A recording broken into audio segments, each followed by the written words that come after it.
কেমন আছেন বন্ধুরা? আশা করছি সবাই খুব ভালো আছেন। প্রিয়াঙ্কা মুখার্জির আরও একটি নতুন ব্লগে আপনাদেরকে জানাই স্বাগত। আজকের দিনটা কিন্তু দারুণ।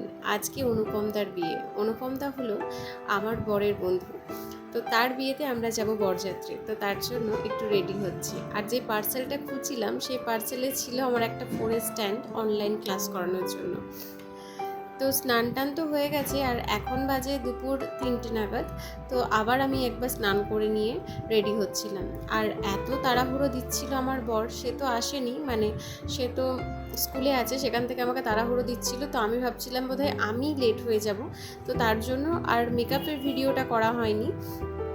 তো একদম পুরো লুক কমপ্লিট করার পরেই আমি ভিডিওটা নিয়েছি। আমি ভাবছি আমি দেরি হয়ে যাব, ওরা যেরকম বলেছিল যে ডট 4:30তেই বেরোবে, তো সেটা তো হয়নি।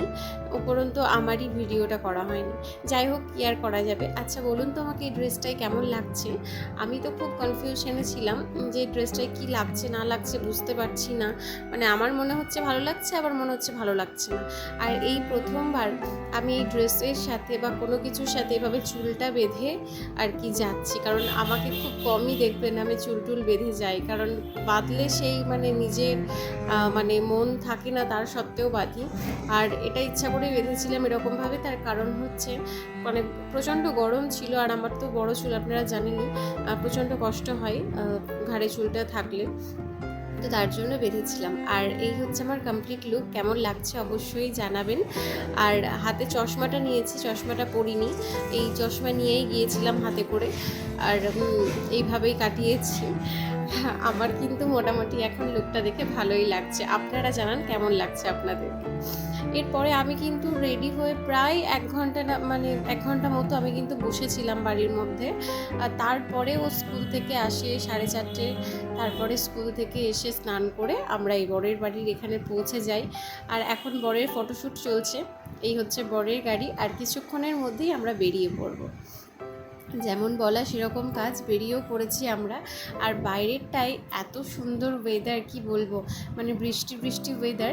বৃষ্টিও হয়েছিল খুব অল্প স্বল্প, কিন্তু ওয়েদার ছিল দারুণ, ফলে কোনো কষ্টই হয়নি, অসুবিধা হয়নি। আর পুরো গাড়িটাই এসি ছিল, যার কারণে কোনো গরমের কিছু অবস্থা আমাদেরকে বুঝতে হয়নি। ওই বহরমপুরে বিয়েটা হচ্ছে 2.5 ঘন্টা নাগাদ আমরা পৌঁছে গেছিলাম। আর এই যে বর, এখানেও বরের ফটোশ্যুট চলছে। আজকে তো বরেরই দিন ফটোশ্যুট করার। আর আরও একবার বলি অনুপমদাকে কংগ্রাচুলেশনস, এখন তো বিয়েটা হয়ে গেছে। তো যাই হোক, বর আমাদের খুব মিষ্টি। এরপরে আমরা এদিক ওদিক একটু ঘোরাঘুরি করছিলাম, তো তার মাঝে মনে পড়লো আমরা কি করতে এসেছি, আমরা তো বউকেই দেখিনি এখনো অবধি। হঠাৎ মানে সমস্ত কিছু ঘোরাঘুরি করার পরে আমাদের হঠাৎ মনে পড়ছে বউকেই দেখিনি আমরা। তো এই হচ্ছে আমাদের নতুন বউ, নবনীতাদি। খুব মিষ্টি দেখতে, খুব সুন্দর, খুব ভালো লাগছিল ওকে। আর আজকের দিনে মেয়েদেরকে ভালো লাগবে এটাই স্বাভাবিক, যে যেমনই হোক না কেন আজকের দিনটাই, বিয়ের নিজের স্পেশাল দিনটাই তাদেরকে কিন্তু সত্যিই খুব ভালো লাগে, একটা আলাদা রকমই গ্লো মুখের মধ্যে চলে আসে। আর এখানে আমাদের বড়দাদা বসে গেছে বিয়েতে, আর আমরাও এবার খাবো দাবো, তারপরে করব। তো তার মধ্যেই দেখি বউ চলে এসেছে। আর এই জায়গাটা দেখতে কি ভালোই না লাগে, বরের চারপাশে যখন বউকে ঘোরানো হয়। যারা বিবাহিত তাদের নিজেদের বিয়ের কথা মনে পড়বেই, মানে এই জায়গাটাই এমন, আমার তো ভীষণই ভাল লাগে। আর এখানে বরকে ঘোরাচ্ছে সাতুশি দিয়ে। এই রিচুয়ালসটা কাদের কাদের আছে অবশ্যই জানাবে, কিন্তু এইভাবে কালি মাখানো আমার তো বেশ ভাল লাগে। তো সমস্ত কিছু হয়ে যাওয়ার পরে আমরা খাওয়া দাওয়া করে নিয়ে আবার বেরিয়ে পড়েছিলাম। 2.5 ঘন্টার মধ্যে পৌঁছে গেছিলাম, আর গাড়িতে করে এখন আমরা বাড়ি ফিরছি সাঁইথিয়াতে এসে। তো আজকের ব্লগ আপনাদের কেমন লাগলো অবশ্যই জানাবেন। ভালো লাগলে অবশ্যই কিন্তু একটা লাইক, কমেন্ট অ্যান্ড শেয়ার করবেন।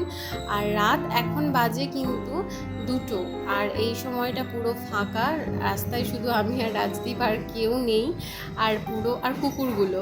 যাই হোক, ভালো লাগলে অবশ্যই একটা লাইক করবেন। টাটা।